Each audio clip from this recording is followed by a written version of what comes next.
ठीक है, चलिए सीधे इस विषय की गहराई में उतरते हैं। आज के इस एक्सप्लेनर में हम अनीस जंग की लिखी हुई उस बेहद भावुक और सच्ची कहानी पर चर्चा करने वाले हैं जिसमें मुस्कुराहटें कम हैं और मजबूरी बहुत बहुत ज्यादा है। ये एक ऐसी दस्तावेज है जो उन मासूम बच्चों की बात करती है जिनका बचपन, उनकी मासूमियत उनसे छीन ली गई है। क्लास रिवीजन के नजरिए से ये पूरा एक्सप्लेनर बहुत ही सटीक और जरूरी होने वाला है, क्योंकि हम सीधे उन थीम्स को टारगेट करेंगे जो इस कहानी की बिल्कुल जान है। तो चलिए शुरू करते हैं। एक छोटी सी नजर डालते हैं आज के मुख्य बिंदुओं पर। पहला, स्टोलन चाइल्डहुड्स, लॉस्ट स्प्रिंग। दूसरा, साहिब की कहानी, इल्यूजन ऑफ फ्रीडम। तीसरा, मुकेश, ड्रीमिंग इन डार्कनेस। चौथा, जो सबसे अहम थीम है, डेस्टिनी वर्सेस एम्बिशन। और आखिरी, सोसाइटीज ब्रोकन प्रोमिसेस। अब सबसे पहले ये समझते हैं कि आखिर इस टाइटल लॉस्ट स्प्रिंग का मतलब क्या है। देखिए, स्प्रिंग यानी वसंत ऋतु, जो जीवन में खुशी, उम्मीद और एक नई शुरुआत का प्रतीक होती है। ठीक वैसे ही जैसे इंसान की जिंदगी में उसका बचपन होता है, लेकिन यहाँ इस बचपन की मासूमियत और खुशी पूरी तरह से खो चुकी है। उसकी जगह ले ली है जिंदा रहने की उस भारी जद्दोजहद ने, भयंकर गरीबी ने और समाज की उस बेरुखी ने जिसे किसी से कोई फर्क नहीं पड़ता। एक खोया हुआ वसंत। तो हमारे पहले भाग पर आते हैं, स्टोलन चाइल्डहुड्स, लॉस्ट स्प्रिंग। और इस त्रासदी का पैमाना कितना बड़ा है वो समझते हैं। 10,000। एक बार इस संख्या पर गौर कीजिए। ये संख्या उन कचरा बिनने वालों की है, उन रैग पिकर्स की है जो दिल्ली के सीमापुरी इलाके में एक स्लम में रहते हैं। ये कोई पक्के घर नहीं है, कच्चे मकान हैं जिनकी छतें टिन और तिरपाल की बनी हैं। यहाँ बाथरूम, नाली या पीने के साफ पानी जैसे बेसिक सुविधाओं का कोई नामो निशान तक नहीं है। ये वो लोग हैं जो 1971 में बांग्लादेश के ढाका से यहाँ आकर बसे थे, क्योंकि भयंकर तूफानों ने उनके खेत और घर पूरी तरह तबाह कर दिए थे। आज इनके पास कोई असली पहचान नहीं है, बस रेशन कार्ड का सहारा है जिससे इन्हें थोड़ा अनाज मिल जाता है। और अब इस आंकड़े को देखिए, 20,000।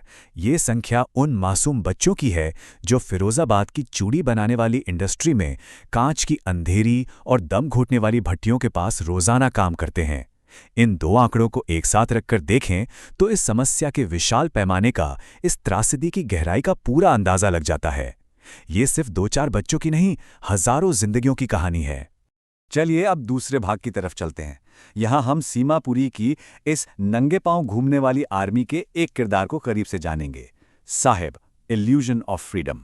अब यहाँ जो सबसे दिलचस्प और थोड़ी कड़वी बात है वो ये है, इस बच्चे का पूरा नाम साहिब आलम है। इसका मतलब जानते हैं? लॉर्ड ऑफ द यूनिवर्स, यानी पूरी दुनिया का मालिक। सोचिए कितनी बड़ी आयरनी है ये। किस्मत का कैसा मजाक है।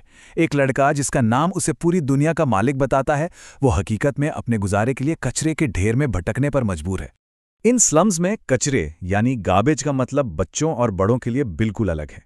बच्चों के लिए ये किसी जादू के पिटारे जैसा है।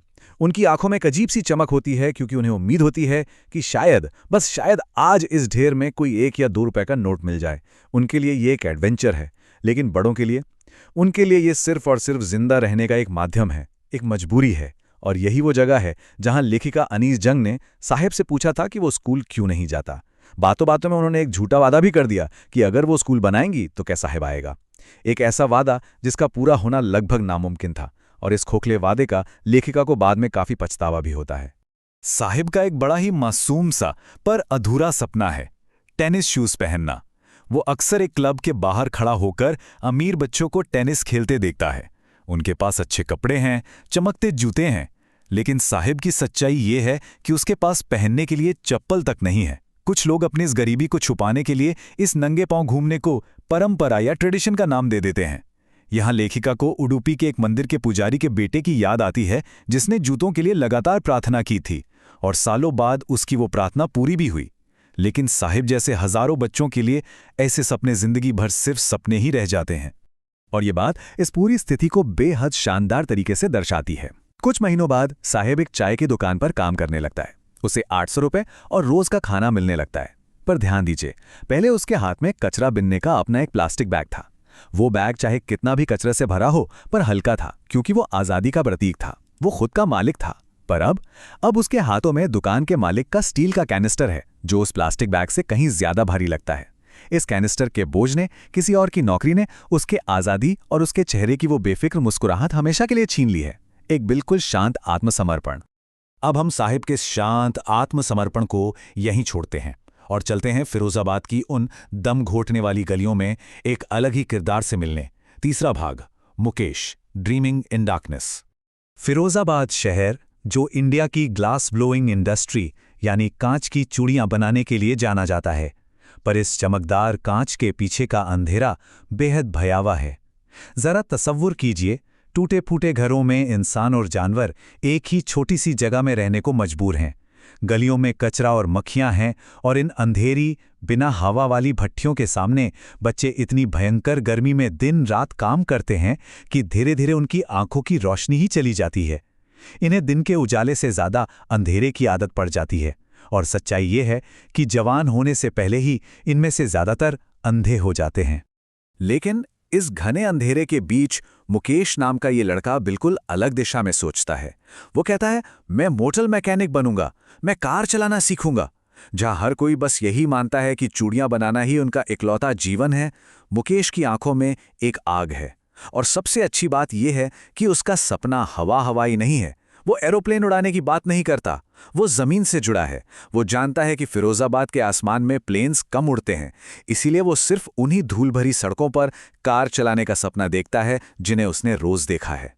चौथा भाग, और ये एग्जाम पॉइंट ऑफ व्यू से सबसे बड़ा मुकाबला है, destiny versus ambition, two reactions to systemic poverty. तो यहां सबसे जरूरी पॉइंट ये निकल कर आता है कि इस गरीबी से निपटने के दो बिल्कुल अलग नजरिए दिखाए गए हैं। एक तरफ मुकेश की दादी की सोच है, जिसे हम इम्पोज डेस्टिनी या कर्मा कह सकते हैं। दादी का पुक्का मानना है कि चूड़ियां बनाना एक ऐसी परंपरा है जो भगवान ने तय की है और इस जाति के काम को कभी तोड़ा नहीं जा सकता। मुकेश के पिता भी पूरी जिंदगी मेहनत करके थक चुके हैं और उनकी आंखों में बस एक हार मान लेने की उदासी है। लेकिन दूसरी तरफ है मुकेश की फियर्स एम्बिशन, उसकी जिद। वो मैकेनिक बनने के लिए एक दूर स्थित गराज तक पैदल चलकर जाने और नया काम सीखने को पूरी तरह तैयार है। वो उस किस्मत को चुनौती दे रहा है जिसे उसके परिवार ने चुपचाप अपनी नियति मान लिया है। क्लास रिवीजन के नजरिए से ये कंट्रास्ट, ये अंतर समझना बहुत क्रिटिकल है। अब आते हैं इस कहानी के 5वें और आखिरी भाग पर, societies broken promises, the architecture of apathy. ये गरीबी सिर्फ किस्मत नहीं, एक बनाया हुआ जाल है। चलिए देखते हैं कि ये सब जुड़कर कैसा एक माया जाल बनाते हैं, एक ऐसा दुष्चक्र, एक विशियस सर्कल जो इन गरीबों को फंसा कर रखता है। इसमें साहूकार हैं, बिचौलिए यानी मिडलमैन हैं, पुलिस है, नेता हैं और बड़े बड़े अफसर शामिल हैं। अगर ये चूड़ी बनाने वाले मजदूर गलती से भी अपनी हालत सुधारने के लिए या कोई यूनियन बनाने के लिए इकट्ठा होते हैं तो क्या होता है? उन्हें डराया जाता है, पीटा जाता है और उल्टा उन्हीं को इल्लीगल काम के आरोप में जेल में डाल दिया जाता है। ये पूरा का पूरा सिस्टम इस तरह डिजाइन किया गया है कि ये गरीब कभी आगे ना बढ़ सकें, बस इन्हीं भट्टियों में जलते रहें। इस पूरे एक्सप्लेनर के बाद ये एक ऐसा सवाल है जो दिमाग में गूंजता रहता है, क्या हमारा समाज कभी किसी भी दिन इन बच्चों को उनका खोया हुआ बचपन, उनका लॉस्ट स्प्रिंग वापस लौटा पाएगा? अनीस जंग में सिर्फ साहिब और मुकेश की कहानियां नहीं सुनाई हैं, उन्होंने एक्चुअली हमारी संवेदनशीलता, हमारी आत्मा पर एक सीधा सवाल खड़ा किया है। ये पूरी चर्चा हमें इस बात पर मजबूर करती है सोचने को कि क्या हमारी ये चुप्पी इन टूटे हुए सपनों के बराबर की जिम्मेदार नहीं है? इन दो किरदारों का अंतर और ये सामाजिक दुष्चक्र, इन पॉइंट्स को याद रखिएगा। तो आखिर में क्या लगता है, क्या मुकेश का वो गराज तक चलकर जाने का सपना कभी सच्चाई की सड़कों पर दौड़ पाएगा? इस एक सवाल और इस डीप डाइव के साथ हम आज का ये एक्सप्लेनर यहीं समाप्त करते हैं।